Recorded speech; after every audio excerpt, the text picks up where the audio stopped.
Good evening, everyone, and welcome to the International Center Goa. I'm delighted that we are hosting Professor Happymon Jacob, currently visiting distinguished professor at Shavnadar University in Delhi, former professor at Jawaharlal Nehru University, the School of International Studies. And in my viewpoint, I don't think he necessarily likes it. Happymon is probably one of the top one, two, three commentators in this country on writing on India's foreign policies. You have to absolutely read him if you have any interest whatsoever in India's foreign policy. So it's kind of flattering as well to have him sitting next to me. I know, maybe going a bit overboard, but the point is, thank you all for coming because I think the next 30 minutes will be absolutely, stunning in terms of the interpretation of what's going on, the implications for India of the ongoing war in Iraq. It's not ongoing, or is it? As Raj Kamal has said, the last time we had a visitor, that we don't even know whether the war is ongoing, stopped. Every 15 minutes, things could change. So, thank you all for coming. And before Happymon takes charge, just to let you know that we had about 40-minute podcast. That podcast covers probably a few things which will not be part of the lecture or maybe not even part of the Q&A session that follows. So please catch up on the podcast. It will be available on ICG's YouTube channel. And finally, the final announcement before I invite Happymon to take his place there and give his talk is that our next program will be on 5th of June. And the person coming will be Saurabh Mukherjee with a GEA. I got in touch with him because his new book is on the Indian middle class. It's called Breakpoint. And I'm sure the title itself, many of us can immediately relate to it, right?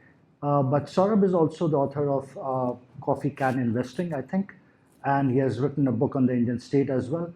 And he is the founder of Marcellus Investments.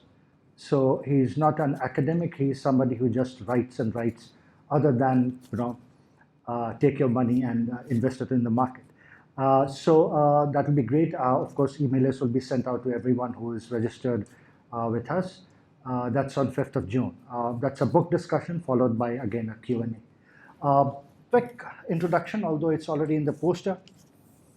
Happymon is, other than a distinguished visiting professor at Shavnadar and former JNU faculty member, he is also the founder and director of the Council for Strategic and Defense Research, CSDR, and editor of India's World. You have a few copies outside. Feel free to pick them up.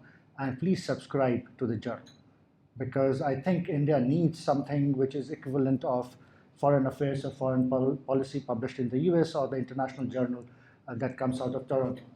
So we do not have anything which is similar to that, and India's World does have the potential to become something like that. And we need something, a magazine which all of us can read and understand about foreign affairs. We were just talking this morning that reading a newspaper is not quite the same thing. I was complaining that, just holding that large piece of newspaper, how do you drink your coffee? I don't know how I was doing it 20, 25 years ago, but I can no longer do it. I have to read my newspaper on the cell phone these days. So, other than India's World, he's the author and editor of several books. His upcoming book is India After Non-Alignment, which he told me earlier. Normal length of a book is about 250 odd pages. This is all of 125,000 words, so that will be about 350, 400 pages. That's sort of labor of love, I was telling him. The book will be published with Georgetown University Press in the United States and Penguin Random House in India. It's due for publication later this year. He is also the author of Line on Fire, Ceasefire Violations, India-Pakistan Escalation Dynamics, published with Oxford University Press in 2019, and Line of Control. And you have to ask him about this book because the book's title is Line of Control, Traveling with the Indian and Pakistani Armies, published by Penguin Viking in 2018. So that's got nothing to do with today's lecture, but feel free to ask about how he went about writing that book. At the time of Kargil War? No, this was 2017. 2017, okay. So that's his other book. Other than that, he has several edited volumes to his credit. He is also a regular columnist for Hindustan Times. Surely works for more than 24 hours a day. And he is committed to bridging the gap between policy and scholarship. Other than that, some of you may be familiar with his piece on his piece which appeared in Time magazine last year on Modi's options, with Trump doing what he was doing, as well as several articles which have appeared in Foreign Affairs, which is published by the Council for Foreign Relations, United States, one of probably the leading foreign affairs magazine in the world. Happymon, welcome to the International Center Go. I'm so glad that you were able to make it. Thank you so much. I'll speak from there with that. Pushkar, thank you so much for that very flattering introduction. Good evening to all of you here at the International Center Goa. What I will do is talk to you about some of my reflections on the Iran war, because the war in some ways is not yet over. I guess it is still in play. We don't know whether this is going to resume or not. So I'm going to sort of offer some reflections on the war. Pushkar pointed out about the magazine which is kept outside. So C. Raja Mohan and I edit the magazine. We started the magazine a year and a half ago. So this is probably India's first comprehensive foreign policy magazine. Free to take. Please take some of these home. These are bulky issues in some ways. Each of our issue is about 55,000 words. So the next issue is coming out in 2 days. It is on the restive East, focusing on Myanmar, Bangladesh, and Nepal. And the one after that is going to be about Indian business going global. And there's going to be one on Indian fashion going global. You might ask, what has that to do with foreign policy? Wait till you see it. I think all of this has got to do with India's foreign policy, India's engagement with the world order. I am delighted and honored to be here, Pushkar. Thank you so much for this introduction. I think as a strategic event, the Iran war is not over. As a shooting war, I think this is perhaps over, depending on Trump's mood in the days ahead. The dust is not settled. But I think the implications of this war are already visible for us as to what that means for us, what that means for the region, and what that means for the international system in general. I think the India angle is quite straightforward. I mean, we have about, 9 million odd Indians living and working in the Middle East. You can call it the Middle East or West Asia. The Middle Easterners call themselves Middle East, so I tend to call it Middle East and not West Asia. For us, of course, it is West Asia. 2/3 of our oil and most of our LPG comes from the Middle East. Our connectivity through Iran to Central Asia is something that we've been working on for a very long time. And we've been very close to this war in that sense of the term, if not a party to the war. And we have clearly picked a side in this war. For good or bad, I don't know. But I think despite all these implications for us, I'm not so sure there is enough public conversation in the country about the Iran war. I would make the argument that the Iran war is perhaps the most important strategic event for India after the Galwan crisis in 2020. Possibly more important. The Galwan crisis in some ways made it clear that China is India's fundamental challenge, strategically speaking, but it was focused on the eastern frontier in some ways, eastern northern frontier in some ways. But the Iran war in some ways has touched upon every aspect of India's strategic decision making, from energy security to the Indian Ocean region, to great power politics, to access to Central Asia, and to balancing between various parties in this particular war. Let me sort of begin by my first point, or my first reflection is on the changing nature of warfare. And I've been traveling since 2021, I've been traveling 2022, I've been traveling to Russia, Ukraine, and various other conflict regions. And my sense is that the nature of warfare is changing. There are several aspects, several of you have served in the Indian military. I can see that, and I can see some very familiar faces here. One of the, I think, fundamental things that stands out in this war is the manner in which geography is being used as an asymmetric weapon. Everyone knew that Hormuz, the Strait of Hormuz, was a vulnerable point as far as the energy security of the rest of the world was concerned, but nobody believed that the Iranians were going to pull that trigger. But unfortunately, they have pulled the trigger. So you're looking at a country that is using the territory that it has, the access to that Hormuz, Strait of Hormuz that it has as an asymmetric weapon in some ways. Energy is the weapon. I saw this estimation the other day, 16%, there's a 16% rise in food prices across the world thanks to this particular war. And this has just been 2 months. If this continues, this is going to be having further implications for energy prices across the world.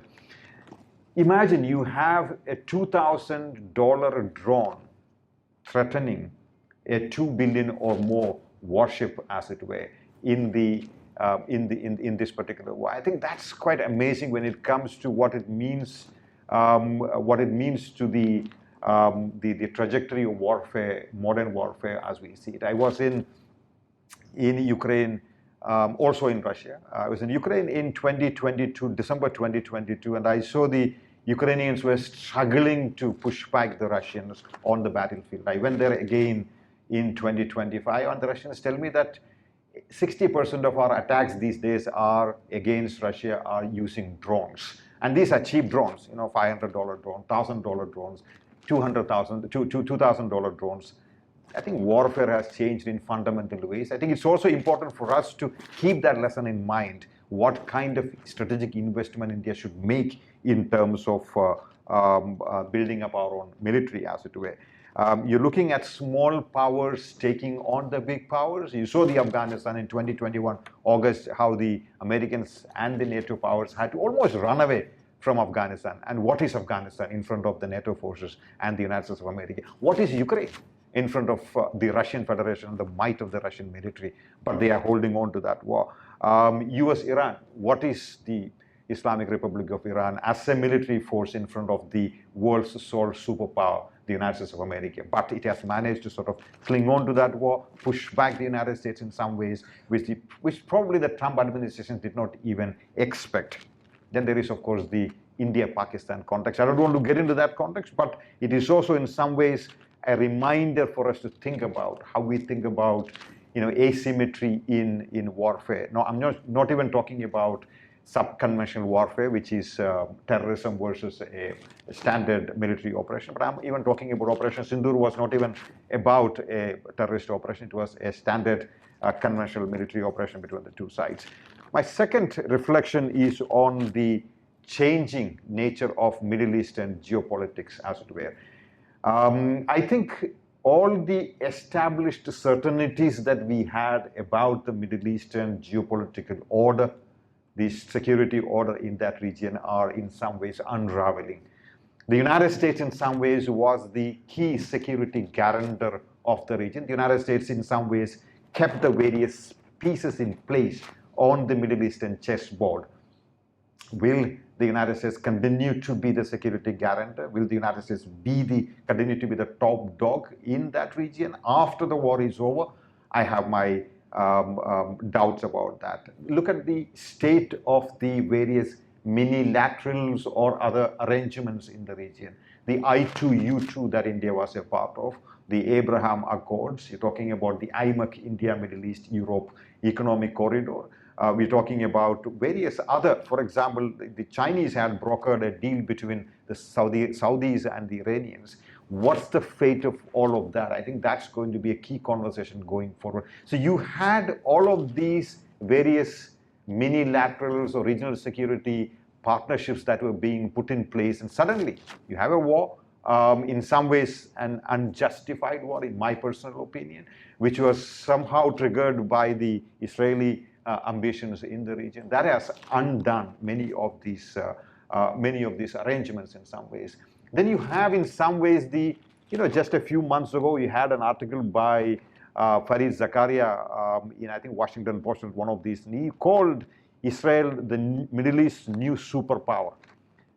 I think one will have to think of that and perhaps look at Iran and say, is Iran now going to be a major power in the Middle East? If Iran is going to be a major power, look at what's happening. You have a country of that size, you have a country of that military, you have a country that has been under sanctions for several decades, managing to push back a superpower plus a regional superpower, as Fareed Zakaria would put it. And that, I think, ladies and gentlemen, is a reminder of the rise of Iran as a consequential power in the Middle East.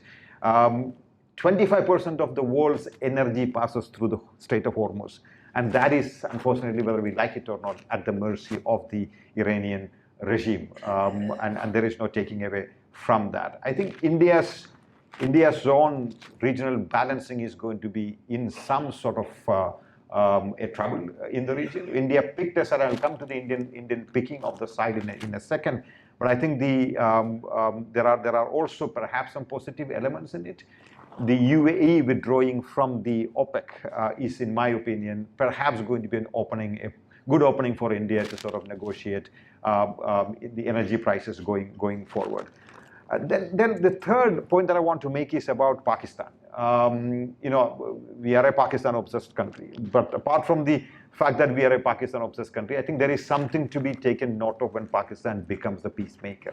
Until yesterday, Pakistan was a pariah in the international system. Nobody wanted to talk to Pakistan. Nobody would engage Pakistan. It is an economy that is in deep trouble. It is a nuclear weapon power. As Pervez Hudboy, a Pakistani academic, once said that if Pakistan continues on this course, it will become a nuclear Somalia. And that country suddenly has catapulted itself to the center of global conversations on peace and war. And I believe that it is important to give Pakistan the credit that is required. It has managed peace. After all, is a public good. Stability, international stability, is a public good. Pakistan has managed to somehow create a certain amount of conversation possible between these two sides who have not been in a conversation for several decades. Some would say in an open conversation since the Islamic Revolution of 1979. So I think that credit must be given. Having said that, I think there's no point in overstating Pakistan's point. Pakistan does because it is in some ways a rentier state. It rents its services to whoever needs its services, and the negotiation is perhaps already in trouble. But the lesson for us in some ways is that it is one thing to say that we will isolate Pakistan internationally.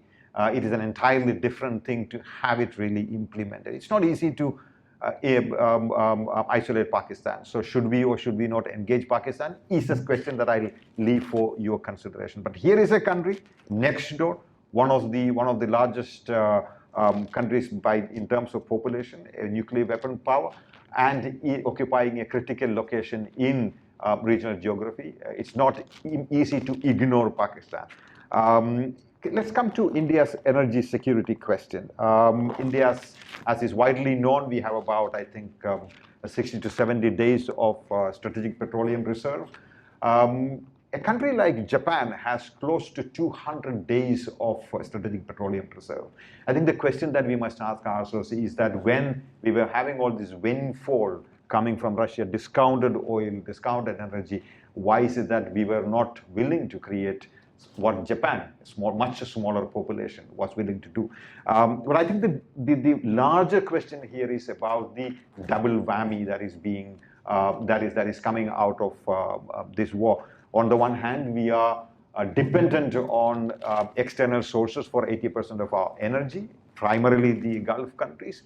On the other hand, the United States is in a position to turn on and turn off the tap on our energy import as and when it pleases. It didn't want India to buy oil from Venezuela. It said, don't buy it. We listened to that. We stopped buying Venezuelan oil. It said, don't buy Russian oil. We stopped Russian oil. It said, don't buy Iranian oil. We said, all right. It said, buy my oil. So we are now trying to buy American oil. Now it said, okay, we will give you a concession. Go and buy the Russian oil once again until I tell you not to buy the Russian oil. What does that tell you? It basically tells you that we are dealt a double whammy. We are dependent, and dependent particularly on the whims and fancies of the United States. Our media occasionally celebrates the fact that, we managed to get a waiver from the United States to buy X oil or Y oil.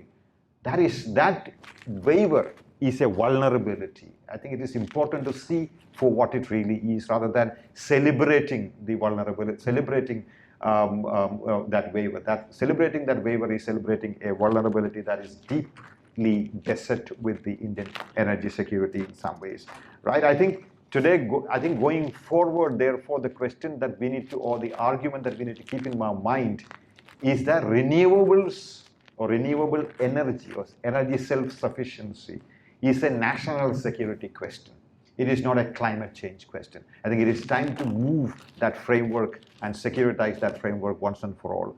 Let me come to the fifth point. Let me come to the tilt towards the United States and Israel. I think in this war, for a very long time, I think India has been trying to balance its policies in the Middle East. You know, we've been sort of different balls in the air. We're trying to sort of balance those balls, balance those calculations as it were. I think in this war, it is important to underline the fact that we took a side, not in a very direct sense of the term. We were not party to the war, but Prime Minister Modi's presence in Israel just before the war started could have been, you know, a matter of scheduling and accident, but it showed, and the speech in the Israeli parliament showed that we were on the Israeli side in this question. I think India has, this means that India in some ways has made the choice very clear. We are going to depend on the triad in the Middle East, which is Israel, the United Arab Emirates, and the United States of America. The rest of it is something that we have to manage. We will, of course, have to manage with Iran because it risks losing Chabahar. Chabahar is our only entry into Central Asia because Pakistan does not allow India to go through Afghanistan to Central Asia. So in some ways, to enter into Central Asia and to Europe, we need the Iranians. So we need to keep them in good humor. We will need, of course, the Saudis. They are an important economic partner. They are an important Islamic power in the region. We can't, of course, afford to offend them. So I think the balancing will continue. But the balancing is coming with a caveat. We picked a side, and then we will balance the others. I think it's become more obvious today. There's no getting away from that fact. I think there are the sixth point really is about the deeper challenge of managing great power relations. And there are three key great powers I think we will have to keep in mind: the United States of America, the People's Republic of China, and the Russian Federation. The United States of America under Trump administration has been extremely unpredictable and an increasingly unfriendly great power. I think there's no question of there's no point in trying to hide that fact. The Americans have single-handedly reduced India's perceived influence in the Indian Ocean region by having done what they have done with Iris Dana. There is no conversation today about the Quad. There is no conversation today about the Indo-Pacific. And we are very hesitant to talk about the net security provider in the Indian Ocean region, etc., which we are in some ways. I was in Mauritius recently. India's own official is the national security advisor of that country. Having said all of that, the Americans have managed to somehow import some of the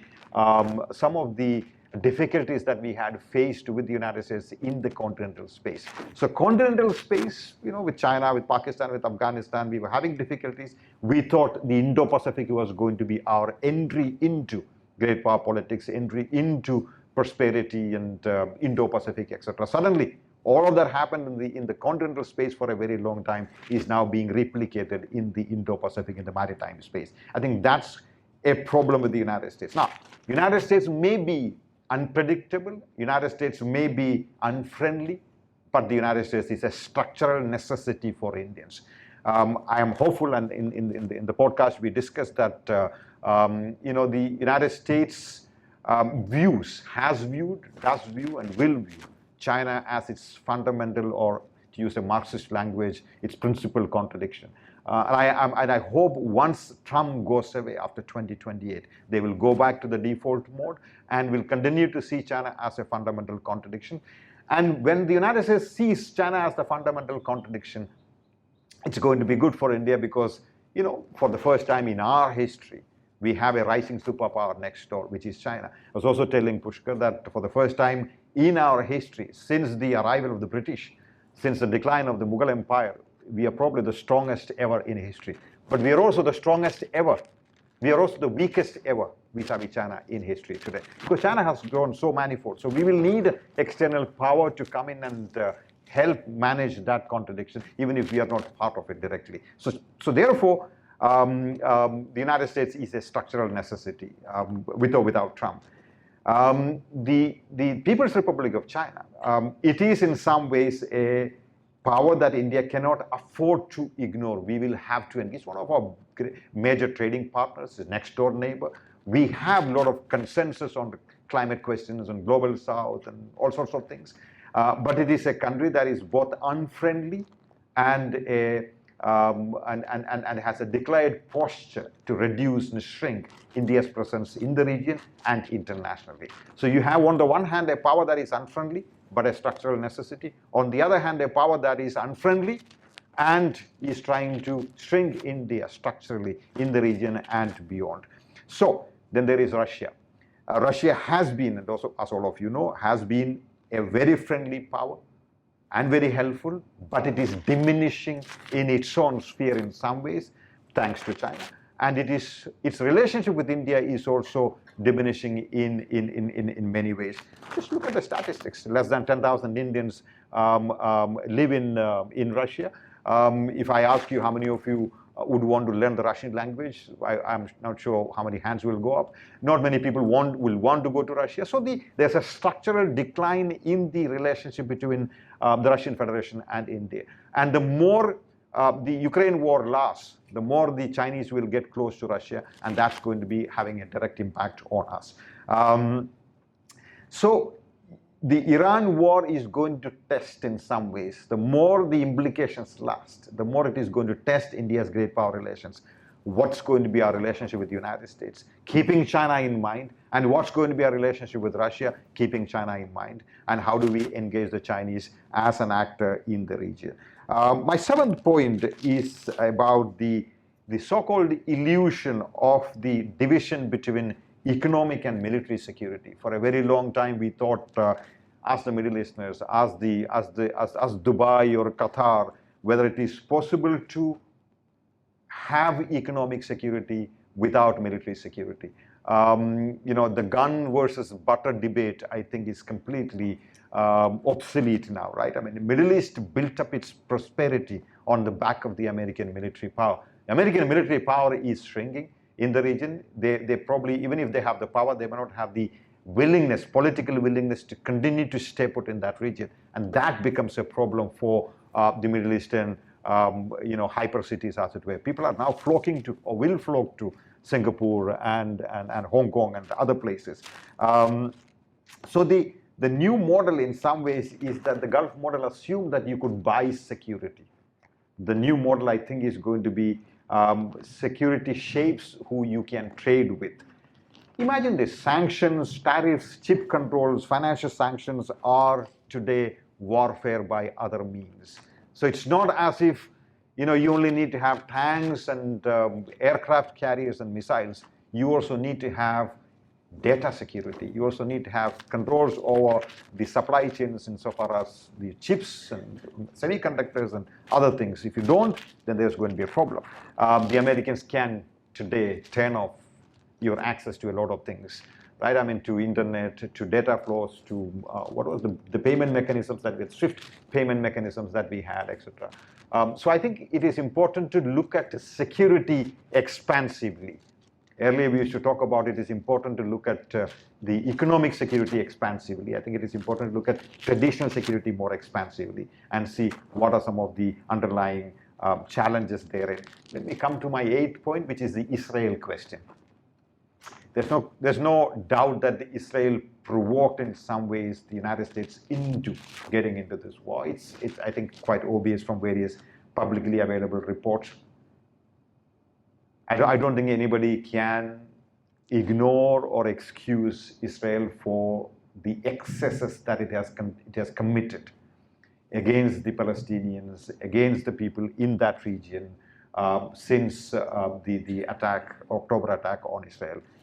That said, Israel is India's closest partner for a reason. Whenever there is a national security challenge, the Israelis show up. Others don't. The Iranians don't show up.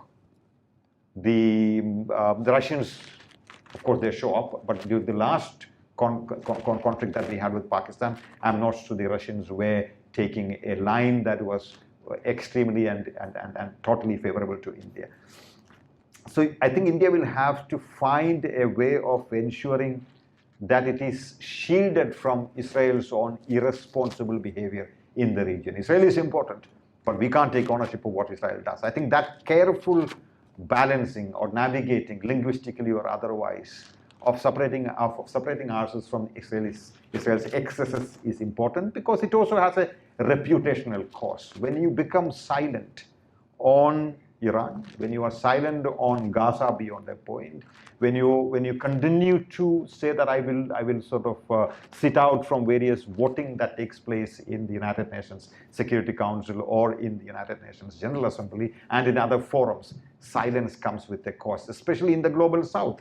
At a time when India wants to be the voice of the global South or the Vishwa Guru, now it's changed to Vishwamitra, I suppose. And so if you want that to be a constituency, then you'll have to sort of be a little more assertive in your articulations. Sitting back is not an option. I think the problem is that, we believed that there was going to be a world order led by the United States of America, and that world order was going to continue, even though we did not like it all that entirely. We grudgingly accepted the various contours of that global order, because it helped India rise internationally. But today that world order is going away. And if you keep silent and sit in the corner, you will continue to sit in that corner until the new world order gets let's say, solidified. When the three world orders internationally in the modern system, which is the concept of Europe in the late 19th century, and then you had the Europeans deciding the nature of the international order. India was a colonized power at that point of time. Then came the Second World Order at the end of the First World War, the League of Nations-led world order. India was still a colonized power. Then came the Third World Order, which is after the end of the Second World War, India was still a colonized power. So three world orders, we had no say in any of those. Today, I think we are in a transition to a new world order. If we continue to keep that traditional silence, I think there is the risk of us not being at the table. And as the Canadian Foreign Minister said, Canadian Foreign Minister Mark Carney said at, if I'm not mistaken, the Munich Security Conference, he said very interestingly, if you're not at the table, you are in the menu. So if you don't want to be in the menu, be at the table. I think that's an important thing for us to keep in mind. Silence can only get you that far, right? Finally, my ninth point is about Iran war and India's strategic autonomy. A lot of people ask, what has this done to India's strategic autonomy? And I'll put it very starkly. It's a nice Goan evening, so let me put it as starkly as I can. 80% of your energy comes from abroad. You need China for manufacturing. You need the United States for technology. You need the Russians and the Israelis and the French for your defense. Are you in a position to have strategic autonomy? Strategic autonomy needs power. Strategic autonomy requires power. So until you build that kind of power, your ability to be strategically autonomous is going to be circumvented. It's going to be torpedoed, to sort of use a familiar term, by various powers that have interest in making sure that you're boxed in a competition with Pakistan in South Asia. I think, therefore, while strategic autonomy is a good policy, it is important to understand the limits of that strategic autonomy in operation, because policies are made on the basis of not goodwill of the United States of America. The argument in India for a long time was that the Americans will help you rise. Why should they help you rise? Name one power that the United States has helped rise in the international system. Perhaps you're talking about China, right? I mean, the Americans helped China rise, but that was by fluke. That was not by design in some ways, right? So the Americans are not going to help anybody rise. So it is important to keep that in mind. A country of 1,500 million people if we still depend on an offshore superpower in North America to help us rise as a power, I think that tells something about us. I think we'll have to take things into our own hands and to begin with, I think, articulate more clearly and be more, and show up when international politics unfolds and takes shape. I'll conclude by saying that on the Iran war itself, the assumption in the beginning when the war began, the assumption was that this is going to be a quick war. It's going to be about 3 days, 4 days, 5 days. It's going to get over very soon. The Americans will pulverize the Iranian military, and the Israelis will help them in doing that. The leadership will be taken out, and Trump was, of course, smarting from his recent victory in Venezuela of having kidnapped Maduro, the head of the state there. And somebody will broker some kind of an arrangement, and the new regime will come to fore in Tehran. None of that has happened. And the reason why I think there was a lot of hedging in the beginning as the war unfolded in Iran was because everybody thought it was going to be a quick war. It hasn't happened that way. It hasn't panned out that way.